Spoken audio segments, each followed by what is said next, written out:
काल विज्ञान भवनात होता तसा टेलिप्रॉम्प्टर इथे कुठेही नाही आहे.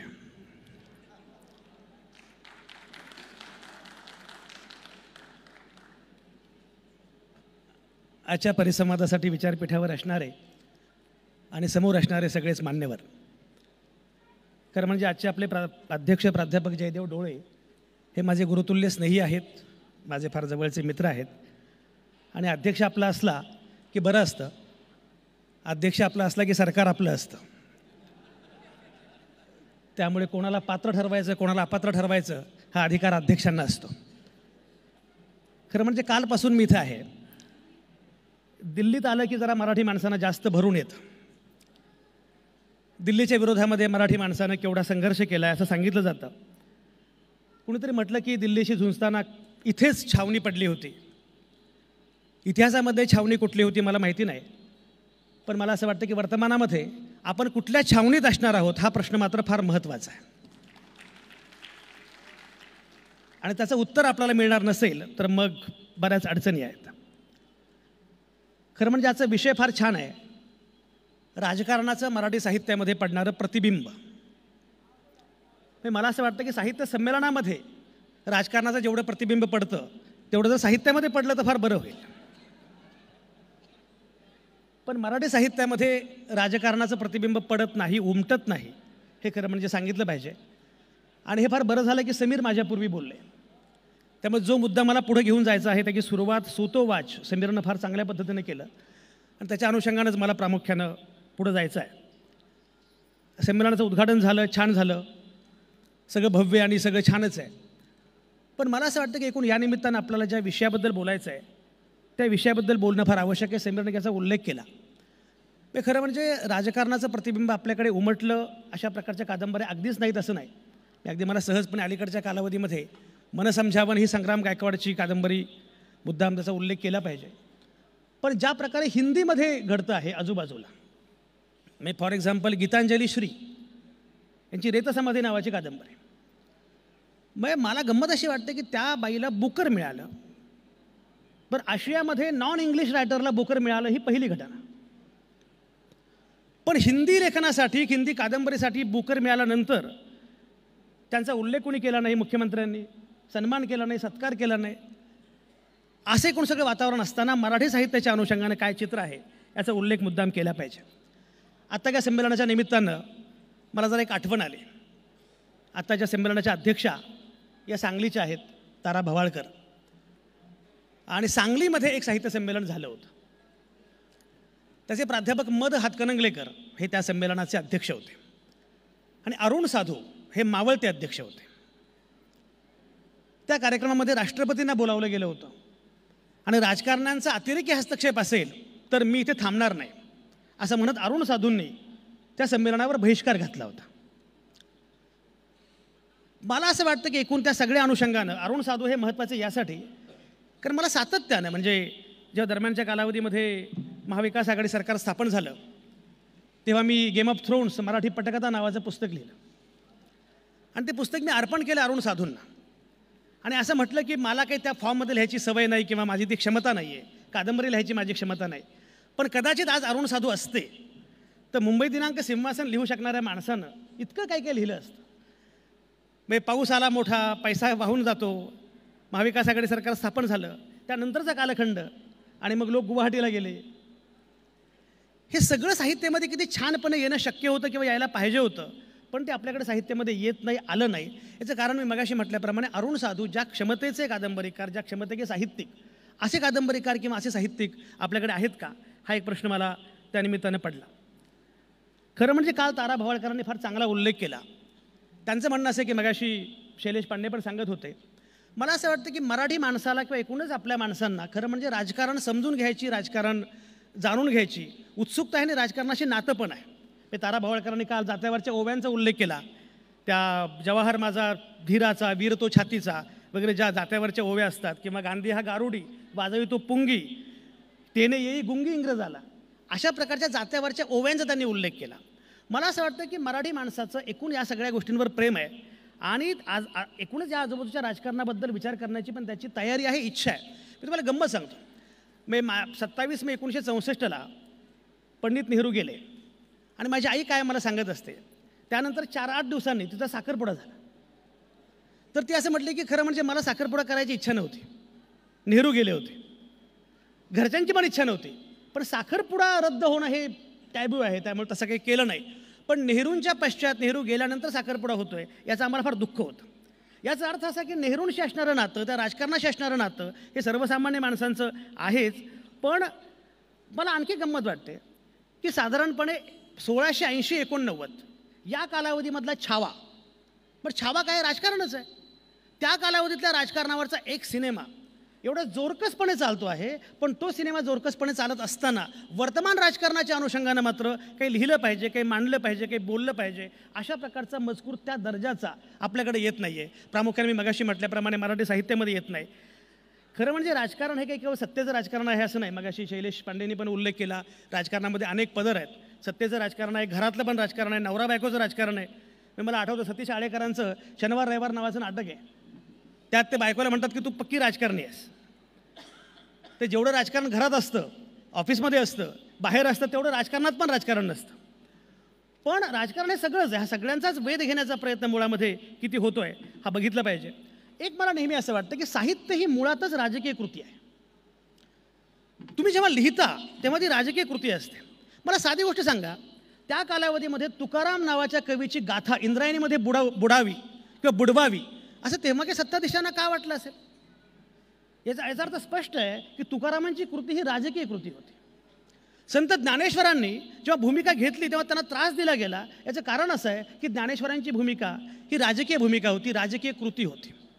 मला असं वाटतं की मी नेहमी सांगत असतो की हे विश्वचे माझे घर असं ज्ञानेश्वर जेव्हा म्हणाले तेव्हा अमेरिकेचा जन्म पण झालेला नव्हता.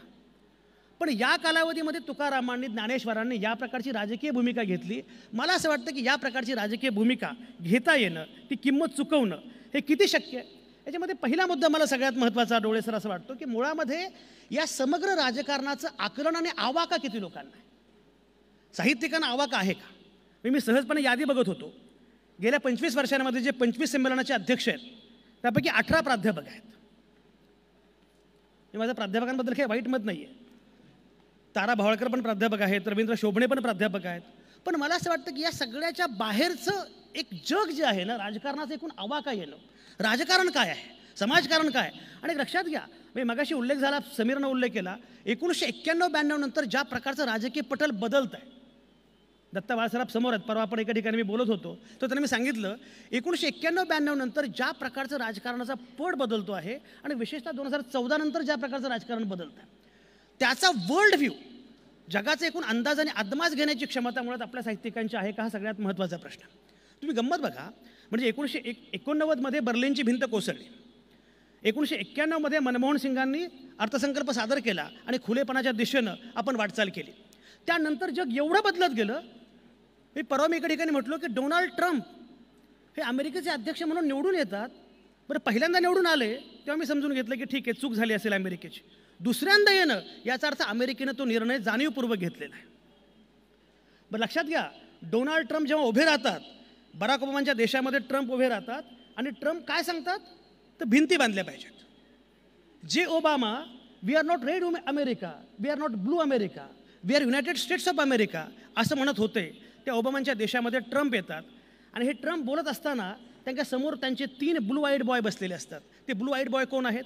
एक आहेत ट्विटर उर्फ एक्सचे ॲलन मस्क, दुसरे आहेत जेफ बिझोस ॲमेझॉनचे, आणि तिसरे आहेत mark Zuckerberg, Facebook, Insta, WhatsApp यांचे. याचा अर्थ असा आहे की माध्यमांना सोबत घेऊन माध्यमं, उद्योग आणि राजकारण यांचं एक प्रचंड नेक्सस तयार झालेलं आहे. एक गंमत बघा, मी मगाशी उल्लेख केला ओबामांचा. जेव्हा बराक ओबामा अमेरिकेमध्ये अध्यक्ष होते तेव्हा आपल्याकडे डॉक्टर मनमोहन सिंग होते, चीनमध्ये हू जिंताओ होते, रशियामध्ये मेदवेदेव होते, दिमित्री मेदवेदेव. आता तिकडे ट्रम्प आहेत, जिनपिंग आहेत चीनमध्ये, पुतिन आहेत रशियामध्ये. आपल्याकडे कोण आहे मी सांगत नाही. पण मुद्दा असा की हे सगळे जे बदल होत आहेत, या सगळ्या बदलाचं साकल्यानं आकलन करून घेत ही मांडणी करणं आणि साहित्यामध्ये ते येणं, याच्यासाठी आपले लोक काय करतात हा मला मोठा प्रश्न पडतो. तुम्हाला सांगू का, एका साहित्य संमेलनात मी असं म्हटलं होतं, प्रमोद महाजन गेल्यानंतर, प्रमोद महाजन गेले अशी घटना समजा युरोप अमेरिकेत घडली असती तर युरोप अमेरिकेमध्ये किमान 5-10 कादंबऱ्या आणि 2-4 सिनेमे आले असते. आपल्या लोकांना मात्र तो आवा का नाही का, असा मला प्रश्न पडतो. सध्या बीडमध्ये जे घडतं आहे त्यात काय नाही आहे, एव्हरीथिंग इज देअर. म्हणजे साहित्याच्या परिप्रेक्ष्यामध्ये, साहित्याच्या कक्षेमध्ये सहजपणे यावं अशा प्रकारच्या अनेक गोष्टी बीडमध्ये घडत आहेत. पण तरीही बीडचं वास्तव काय आहे ते कादंबरीमध्ये यावं असं आपल्याला वाटत नाही. तुम्हाला सहज एक घटना सांगतो. कोरोनाच्या कालावधीमध्ये आपल्याकडचं औरंगाबादजवळ करमाड नावाचं गाव आहे. त्या करमाडजवळ एक अपघात झाला. 16 मजूर आपले स्थलांतरित सगळे मजूर जे आहेत ते मजूर आपल्या गावाकडे चाललेले होते आणि रेल्वे आली आणि त्या रेल्वेच्या खाली सगळे ते मृतदेह त्यांचे छिन्न विछिन्न झाले. 16 मृतदेह होते. तेव्हा मी एका दैनिकाचा संपादक होतो आणि मला लोकांनी विचारलं की याचा सर फोटो घ्यायचा का, कारण छिन्न विछिन्न मृतदेहाचे फोटो आपण घेऊ नयेत असं साधारणपणे म्हटलं जातं. म्हटलं हा फोटो आपण घेतला पाहिजे, वास्तव काय आहे हे पण लोकांना कळायला पाहिजे. तो फोटो आम्ही पूर्ण पानभर वापरला आणि त्यावर मी एक कॅप्शन लिहिली होती. ती कॅप्शन अशी होती, अजंठा वेरूळच्या परिसरात उद्या जेव्हा उत्खनन होईल तेव्हा सापडतील आक्रसलेले मृतदेह आणि त्यांच्या शेजारी सापडेल विखुरलेली भाकरी, तेव्हा विकास हीच त्या काळाची फेक न्यूज होती असा निष्कर्ष उद्याच्या पिढ्या काढतील. पण माझा मुद्दा असा आहे की तो प्रसंग घडल्यानंतर सुद्धा, ते सगळं चित्र पाहिल्यानंतर सुद्धा याचं किमान कथेमध्ये आलं पाहिजे, याची कादंबरीमध्ये काहीतरी आलं पाहिजे. म्हणजे भीड नावाचा सिनेमा आला पण कादंबरी मात्र आली नाही, कुठली कथा आली नाही. मला असं वाटतं की एवढं सगळं आपल्या भोवताली घडत असताना ते आपल्या कादंबरीमध्ये आलं पाहिजे, कथेमध्ये आलं पाहिजे, साहित्यामध्ये आलं पाहिजे. मी मुद्दाम जंत्री वाचून दाखवत नाही की आत्तापर्यंत कोणी कोणी काय काय केलं, अशी बरीच नावं आहेत, त्याबद्दल मी मुद्दाम बोलणार नाही. माझा मुद्दा असा आहे की हे सगळं साहित्यामध्ये येणं हे शक्य असताना सुद्धा का होत नाही. मला अनेकदा असं वाटतं की मुंबईत बॉम्बस्फोट होतो आणि पुस्तक लिहितो इंग्रजी लेखक आणि मग मराठी लेखक अनुवाद करतो आणि त्या भाषांतराचं मग छानपणे कार्यक्रम होतात, प्रकाशन समारंभ, की मला अनुवादासाठी 40 दिवस लागले. तुम्ही अनुवाद केला याबद्दल वाईट नाही की, पण अरे बॉम्बस्फोट मुंबईत झाला आहे, तू किमान त्या बॉम्बस्फोटावर लिहिलं पाहिजे नीटपणे. हे आपल्याकडे येत का नाही याचा विचार जरा फार गंभीरपणे केला पाहिजे. मी मगाशी म्हटल्याप्रमाणे 1992 नंतर ते आजताग आहेत. मला काही लोक असं म्हणतात की अभिव्यक्तीची गळचेपी होते. माझं उलटं मत आहे, जेव्हा अभिव्यक्तीची गळचेपी होते तेव्हा सर्जनशीलतेचे नवे मार्ग उलटपक्षी अधिक उपलब्ध होतात. इराणी सिनेमा बघा, श्रीमंत माने इराणी सिनेमा पीफमध्ये आम्ही परवा, काय इराणी पिक्चर आहेत. बरं ती माणसांना इराणमध्ये राहायची परवानगी नाही आहे, बाहेर राहतात ते, पण इराणमध्ये आणि कशामुळे लिहिलं, कारण इराणमध्ये बोलायची परवानगी नाही आहे. उलटपक्षी जेव्हा अभिव्यक्तीच्या वाटा बंद होतात, अरे दुसरं आपल्याला करायचं काय आयुष्यामध्ये, माणूस हा अभिव्यक्तीसाठीच जन्माला आलेला आहे. ज्या कालावधीमध्ये काहीच नव्हतं तेव्हा अभिव्यक्त करण्यासाठी त्याने शिल्प केली, गुहेमध्ये शिरून 6-6 महिने काम केलं अभिव्यक्तीसाठी. एवढं सगळं असून सुद्धा आपण अभिव्यक्त होत नाही, एक्सप्रेस होत नाही. हा सगळा कालखंड जो आहे तो आपण कवेत घेण्याचा प्रयत्न का करत नाही, हा मला सगळ्यात महत्त्वाचा प्रश्न.